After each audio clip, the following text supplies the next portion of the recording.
सम्मानित मंच, उपस्थित बुजुर्गों में चरणों में प्रणाम। राजकुमारी जी के लिए यहाँ आए, मैं समझ सकता हूँ इस बात को। और मीडिया के मेरे भाइयों के माध्यम से मेरा प्रयास रहेगा कि मेरी बात हिंडौन विधानसभा के सभी नागरिकों तक पहुंचे, ऐसा मेरा प्रयास है। मैं अपनी बात 2014 से पहले शुरू करूंगा। 2009 से 14 का दौर याद कीजिए, पूरे देश के क्या हालात थे। जब सुबह अखबार आता था, हम अखबार पढ़ते थे, तो अखबार का पहला पेज घोटाले से शुरू होता था। कांग्रेस की सरकार थी केंद्र में, पहले दिन 2G घोटाला, 4G घोटाला, कोयले का घोटाला, खाद घोटाला। और घोटाले भी छोटे मोटे नहीं होते थे, 50,000 करोड़, 1 लाख करोड़ के घोटाले। और उस समय तो हम भी नौजवान थे, हमें लगता था कांग्रेस देश को बेचेगी या छोड़ेगी। अगला पेज खुलता था, आज मुंबई में बम धमाका, आज हैदराबाद में धमाके, कश्मीर में आतंकवादियों ने इतने लोगों की जान ली। यह अखबार का दूसरा पेज था। और अखबार का तीसरा पेज हमारे पश्चिम उत्तर प्रदेश में ऐसा था, जहां से मैं आता हूं, मैं मुजफ्फरनगर से सांसद हूं। तीसरे पेज पर आता था कि मुजफ्फरनगर में सांप्रदायिक दंगा हो गया, आज मुरादाबाद में दंगा हो गया, आज मेरठ में दंगा हो गया। यह तीसरे पेज की घटना होती थी। उसी समय देश में एक नाम आया कि गुजरात के एक मुख्यमंत्री ऐसे भी हैं जहां गांव में 24 घंटे बिजली मिलती है, जहां की सड़कों में गड्ढे नहीं है, जहां किसान को सिंचाई का पानी मिलता है, जहां उद्योग है, जहां रोजगार है। और देश में एक माहौल बना, कैसा व्यक्ति देश का प्रधानमंत्री होना चाहिए। और पूरे राजस्थान में चाहे 2014 का चुनाव हो या 2019 का चुनाव हो, 25 की 25 लोकसभा सीट देकर 2 बार नरेंद्र मोदी को प्रधानमंत्री बनाने का काम आपने किया। और उन्होंने प्रधानमंत्री बनने के बाद जो कर सकते थे, जो एक गरीब परिवार को चाहिए था, चाहे फ्री में राशन हो। और फिर याद है जब 2015 में लाल किले के प्राचीर से प्रधानमंत्री ने कहा कि हर घर को शौचालय, हर घर में शौचालय बनाना है, तो दिल्ली की मीडिया ने मजाक उड़ाई। क्योंकि दिल्ली की मीडिया को यह नहीं पता था कि इस देश में आज भी 10 करोड़ परिवार ऐसे हैं जिनके घर में शौचालय नहीं है, जहां माताएं बहनें या तो सुबह पसर में या रात को अंधेरा होने के बाद ही खेतों में जा सकती है। शौचालय से शुरुआत की, हर गरीब को घर दिया, 20 लाख घर बने राजस्थान में, आप कल्पना कीजिए। हर गरीब को घर देने का काम किया, शौचालय देने का काम किया। और सच पूछो तो 2018 में जब किसान सम्मान निधि की बात आई, तो हमारे मुजफ्फरनगर में लोगों ने मुझे कहा, किसानों ने, कि भाई 6,000 किसान सम्मान निधि तो ठीक है, पर 6,000 कम है। तो मैंने उन्हें कहा, भाई शुरुआत है, इस बार 6,000 है, अगली बार 12,000 होगी, उस साल के 24,000 होगी।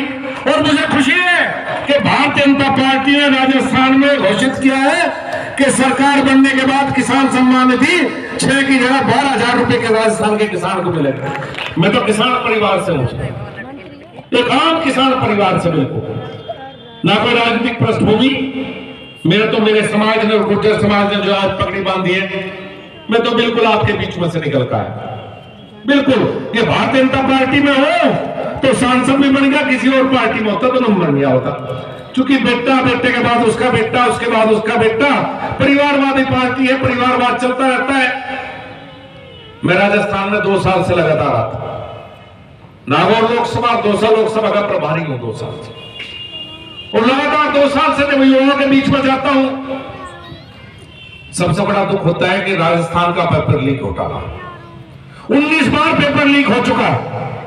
पिछले 1 साल से केंद्र सरकार में 10 लाख भर्तियों का काम चल रहा है। 10 लाख वैकेंसी खाली थी केंद्र सरकार में। प्रधानमंत्री ने कहा कि 10 की 10 लाख वैकेंसी भरी जानी है, और पिछले 8-9 महीने में करीब 6 लाख वैकेंसी भरी जा चुकी। और एक आम किसान मजदूर के बच्चे केंद्र सरकार में 6 लाख नौकरी लगे हैं पिछले 8-9 महीनों में। किसी ने पेपर लीक का मामला सुना केंद्र सरकार में? कहीं नहीं सुनने को मिला। एक बिल्कुल गरीब परिवार का जो योग्य है, जो लायक है, वो अच्छा नौकरी लगता है। और राजस्थान में उद्योग बढ़ गया, पेपर हुआ, पेपर आउट। किसान जमीन बेच बेच के पेपर आउट के बच्चे पैसे दे रहे हैं। और पकड़ा कौन जाता है? आरपीएससी का सदस्य जिसे मुख्यमंत्री बनाता है। मंत्री तक शामिल है, पूर्व मंत्री शामिल है। और अभी तो शुरुआत है शामिल होने की।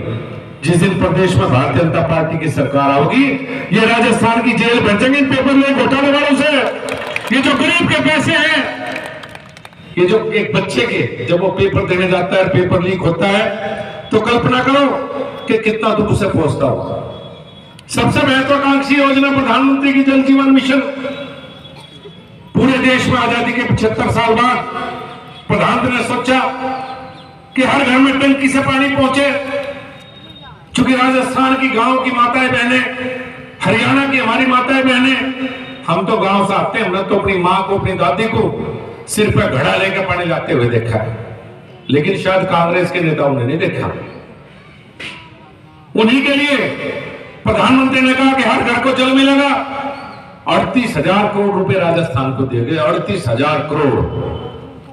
और हमारी संस्कृति और सभ्यता क्या कहती है कि प्यासे को पानी जरूर पिलाओ। कभी पानी के पैसे नहीं लगते हमारी संस्कृति में। और गहलोत साहब ने जल जीवन मिशन में भी घोटाला कर दिया, पानी के पैसे भी खा गए। भाई कीड़े पड़ेंगे अपने बचने का। अब तो नरक में भी जगह नहीं मिलने की।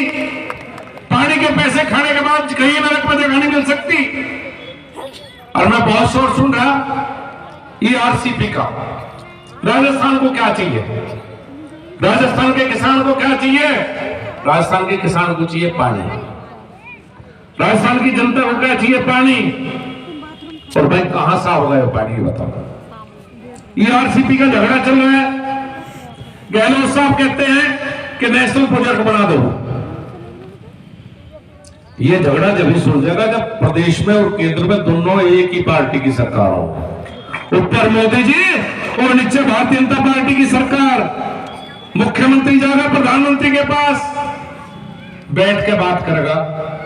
40,000 करोड़ का प्रोजेक्ट है ईआरसीपी प्रोजेक्ट। राजस्थान के किले के बस में नहीं है सरकार। सुलझेगा जब भारतीय जनता पार्टी का मुख्यमंत्री होगा, दिल्ली पहुंचेगा, प्रधानमंत्री के साथ बैठेगा।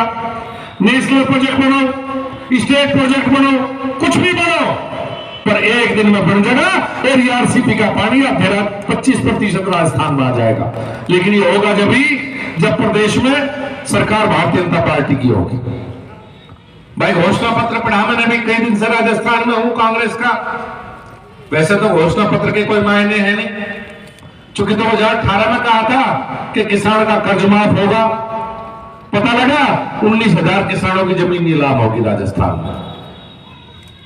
घोषणा पत्र में था कि हर ग्राम पंचायत को एम्बुलेंस देंगे। अब मुझे नहीं पता, आपको ज्यादा पता होगा कितनी ग्राम पंचायतों में एम्बुलेंस घूम रही इस समय, कहीं हो तो बता दो। घोषणा पत्र में था नहीं राजस्थान के किसान का कर्जा कितना माफ है, आप ज्यादा जानते हो, मैं तो जानता नहीं। और इस बार क्या घोषणा करी कि एमएसपी डिक्लेयर करेंगे। भाई कांग्रेसी पढ़े लिखे थोड़े कम है, मुझे तो ऐसा लगे। एमएसपी तो डिक्लेयर केंद्र सरकार कर रहे भाई। 22 फसलों की एमएसपी डिक्लेयर करती है केंद्र सरकार। प्रदेश सरकार तो बोनस तो दिया करे, पर कभी हमने रेट डिक्लेयर करते नहीं देखे, तो केंद्र सरकार करती है। अब गहलोत साहब ने केंद्र सरकार का काम भी अपने जुम्मे ले लिया। अरे भाई एमएसपी डिक्लेयर बाद में करते, 5 साल में खरीद क्यों नहीं करी, नो बताओ। राजस्थान का बाजरा 1300 रुपए क्विंटल बिकेगा। हरियाणा में भारतीय जनता पार्टी की सरकार है, वहां बाजरा मिलेगा 2400 रुपए क्विंटल बिकता है। क्यों ज्वार और बाजरे की खरीद नहीं की गहलोत सरकार ने? भाई पहले जो है वो तो खरीद करते, कह रहे स्वामीनाथन रिपोर्ट लागू करेंगे। 2014 में कृषि राज्य मंत्री था मैं, 2007 में स्वामीनाथन की रिपोर्ट आई। 2007 से 2014 तक 7 साल अलमारी में पड़ी रही स्वामीनाथन की रिपोर्ट, धूल जम गई मोटी मोटी। मैं कृषि राज्य मंत्री बना, प्रधानमंत्री ने कहा भाई स्वामीनाथन की रिपोर्ट लेकर आओ निकाल के। जब लिखा है तो 7 साल की धूल झड़ी, एक कमरा धूल से भर गया, ऐसी रिपोर्ट पड़ी रही। 2014 से आज तक कई सौ सिफारिशें स्वामीनाथन जी की। ऐसी कौन सी फसल है जिसकी एमएसपी करीब दोगुने के करीब ना पहुंची हो? ज्यादातर एमएसपी जो स्वामीनाथन ने कहा था उसके नजदीक पहुंचाने का काम नरेंद्र मोदी की सरकार ने किया। गेहूं की खरीद बढ़ाई, चावल की खरीद बढ़ाई, लेकिन ये जवार बाजरा जो आप पैदा करते हैं, मोटा अनाज, अब इसके पीछे लग गए प्रधानमंत्री। जिस काम के पीछे नरेंद्र मोदी लग जाओ काम तो हो गई है। पूरे देश को बता दिया भाई मोटा अनाज खाओ, पूरा देश खाने लगा जवार बाजरा और मोटा अनाज। और मोटा अनाज कौन पैदा करता है? सबसे ज्यादा राजस्थान। एक दिन ऐसा होगा इस मोटे अनाज के चक्कर में, आप देखियो, राजस्थान के किसान का अगर सबसे ज्यादा कहीं भला होगा तो पूरे देश में जो मोटा अनाज खाया जाने लगा, इससे राजस्थान के किसान का भला होगा। और शुरुआत हो चुकी भाई। अब तो यह है, खरीद कर दो कांग्रेस का घोषणा पत्र। मेरी समझ में तो आया नहीं बिल्कुल भी, और आज समझ सको। और भैया तो वीरों की भूमि है राजस्थान, यहां तो हर गांव में हर घर से सैनिक है। क्या स्थिति पहले थी देश की और क्या स्थिति अब मोदी जी के बनने के बाद है? मेरे भी कुछ गांव के साथी हैं फौज में, गांव से हूं तो सिपाही होंगे फौज में। कहते हैं भाई पहले तो गोली का हिसाब देना पड़ा था, अब तो कितनी गोली पटका लो कोई हिसाब मोदी जी के राज में तो देना पड़ता नहीं। ऐसी बात होगी फौज में। गोली भी इंपोर्ट होती थी, बाहर से आयात की जाती थी। और आज ऐसा है कि सारे हथियार आज हिंदुस्तान में बनने लगे जी। छोटी बात नहीं है कि आज हथियार हिंदुस्तान में बन रहे, कहा तो हिंदुस्तान में बोला करते हैं। और आज राजस्थान की हालत क्या है? सबसे महंगा डीजल, सबसे महंगा पेट्रोल, सबसे महंगी बिजली किस प्रदेश में? बताओ भाई, मीडिया के साथ ही बताओ भाई। सबसे महंगी बिजली है राजस्थान में पूरे देश में से। सबसे महंगा पेट्रोल का है राजस्थान में। क्यों है भाई? क्यों है ऐसा काम? वो तो कहेंगे गरीब की चिंता। केंद्र सरकार ने कहा आयुष्मान भारत, तो इन्होंने भी अपना वो कह रहे कहावत हमारे गांव में घोड़ी के तन्नाल टुकती मीट की नबी बात का कह लेगा हम भी अपनी चिरंजीवी योजना लेकर आएंगे। चूंकि योजना लेने में कुछ नहीं लगता, लेकिन योजना के लिए संसाधन कहां से आएंगे? जब केंद्र और प्रदेश सरकार मिलकर काम करेंगे जब भी तो बात बनेगी। वैसे कैसे बात बन जाएगी? अब मैं हिंदुओं की कुछ बात करूं। राजकुमारी जी को बहन कहा मैंने कहा बहन जी तेरे चुनाव में जरूर आऊंगा। और मैं आपके सामने एक बात कहकर जाना चाहता हूं, बस सम्मान रख लियो, ऐसा ना हो जा क्योंकि कुछ गड़बड़ हो जाए। क्योंकि 69 कहीं आ लिया। हमारे उत्तर प्रदेश से बसपा भी आ गई। सुना है कि परिवार का सारा मामला था यहाँ विधानसभा में। चेयरमैन भी वही, विधायक भी वही, प्रधान भी वही। और 5 साल लूट मचाई और 5 साल बाद गहलोत की समझ में आई कि ये आदमी गलत है, ये बेईमान है, तो टिकट काट दिया। टिकट काट दिया तो पैसे लेके बसपा से ले आओ टिकट। वहां तो खिड़की है भाई, पैसे दो और टिकट ले आओ उस खिड़की में से। तो जब खिड़की से टिकट लेकर आओगे तो पैसे तो आपके होंगे। और कौन से बात का तुमने दे रखे पैसे? जो भ्रष्टाचार करेगा वही चुनाव में खर्चा करेगा। समझ लीजिए उस बात को अच्छी बात। एक पड़ोस की पार्टी आ गई, वहां तो समझ ली ना, वे भी बड़ी बड़ी गाड़ी लेके यहां घुस गया आपके बीच में आके। पूछो भाई कहां से आ रहे पैसे? भाई जो पैसे की बात करो, जो बड़ी बड़ी सी गाड़ी मांगते तो पूछो कहां से लूट के लाए? हरियाणा का भी तो आपका ही पैसा है, कोई बाहर का थोड़ा है। भाई लुटेरे से सावधान रहो। राजकुमारी हमारी बहन है, आपकी सेवा करेगी, आपके बीच में रहेगी। गरीब परिवार से इन पैसे वालों के चक्कर में ना आइए बिल्कुल भी, मेरा निवेदन। और मुझे पकड़ी पढ़ाई अपने समाज ने, एक निवेदन करके जा रहा है आपके बीच में। अगर राजकुमारी विधायक बन गई तो एक केंद्रीय मंत्री फ्री में मिलेगा बिल्कुल। दिल्ली में 1500 करोड़ आपका घर है। कोई काम ऐसा होगा इंदौर का अगर भारतीय जनता पार्टी की सरकार बन जाए, अपनी बहन के लिए वोट मांगने आपके बीच में। दिल्ली में 1500 करोड़ है और दिल्ली में एक ही घर है भाई, जहां हुक्का भी है और चाय भी है, रोटी भी मिले। एक ही घर है, दूसरा घर नहीं दिल्ली में। और इंदौर के लिए 1500 करोड़ के दरवाजे खुल रहे। कोई छोटा प्रोजेक्ट बताओगे तो, कोई बड़ा प्रोजेक्ट बताओगे तो भाई मैं जिम्मेदारी लेकर जा रहा, वोट मांगने आपके बीच में आया तो जिम्मेदारी आपको लेकर जा रहा हूं। और भाई डागरों के बहुत गांव बताए मुझे, मेरे मामा है, बता दियो अगली बार किसी गांव में जाऊंगा डागरों के ऐसा ना कर दियो कि मामा और मामा के बेटे में वोट लो मेरी मार को। ध्यान रखे भाई, मीडिया के माध्यम से मेरा पता पहुंचा दियो डागरों में क्या आया था।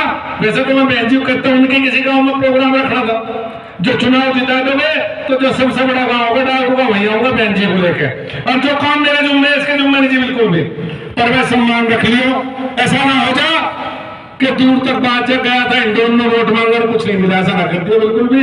और नहीं तो अपनी माँ को बता दूंगा जाके, माँ डागरों में गया था, मामला गड़बड़ हो गया, देख लियो पहचानो आप और जानो तंगलीपुर मेरा होने का वजह से भाई केंद्रीय मंत्री बिल्कुल फ्री मिल रहा, इस पगड़ी की पर को दी पर इज्जत राखी, और आपके हाथ में है सारा चुनाव, जिधर को जाओगे उधर का पलड़ा भारी हो जाएगा, देखना तुम्हें किसे जिताना। और पैसे वालों को जिताओगे तो थोड़े दिन में भूल जाएंगे भाई ये समाज बिकाऊ नहीं था कभी भी, स्वाभिमानी कौन है, पैसे से कोई नहीं खरीद सकता है। हिंदुस्तान की जनता नहीं बिक सकती पैसे, मुझे पूरी उम्मीद है। और ये तो जनपद भी रेल में उस समय मुझे बताया गया कि एक बार शास्त्री जी ने घोषणा की थी और रेल का काम मेरे विचार से नरेंद्र मोदी जी बने जब भी पूरा हो गया क्षेत्र के आसपास, तो भाई ऐसा प्रधानमंत्री नहीं मिल सकता। ऐसी सरकार बनाओ, केंद्र सरकार की सरकार तो ऐसी है जैसा वो ट्रैक्टर का बड़ा सा टायर, अब राजस्थान की सरकार ऐसी है जैसा वो साइकिल का टायर, बहुत मजबूत सा लगाओ दूसरा टायर भी जी भी ट्रैक्टर ठीक चलेगा, बिना मजबूती के ठीक नहीं चले। अब कुछ तो मैं अखबार में पढ़ा जी करोड़िया में जनपद में शोभा यात्रा पे भी हमले होने लगे भाई, कैसी सरकार है भाई जो शोभा यात्रा पे भी हमले करवा दिए। ये हमने उत्तर प्रदेश में तो सुना था, लेकिन जब से बाबा का बुलडोजर चलता था उत्तर प्रदेश में ऐसी बात सुनने में आती नहीं। अब ये राजस्थान में बढ़ गया आगे, अब ये राजस्थान आगे और सरकार कार्रवाई नहीं करती क्योंकि वोट बैंक है, कार्रवाई क्यों करेंगे। पर आप तो देख लो हालात खराब हो जाएंगे, हालात बेहतर नहीं रहेंगे इस प्रदेश के। अगर राजस्थान को वाकई बदलना चाहते हो, अगर राजस्थान का किसान बदलना चाहते हो, यहाँ की खेती बदलना चाहते हो, तो केंद्र सरकार के साथ मिलकर बदला जा सके। केंद्र सरकार के बिना विकास राजस्थान का संभव नहीं है।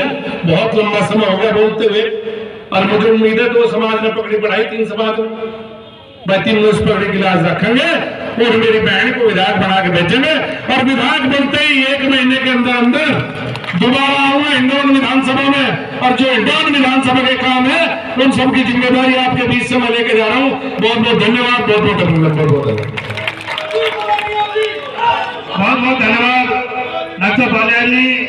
ये भूमि धनसल के जमाने से धनसल की भूमि रही है।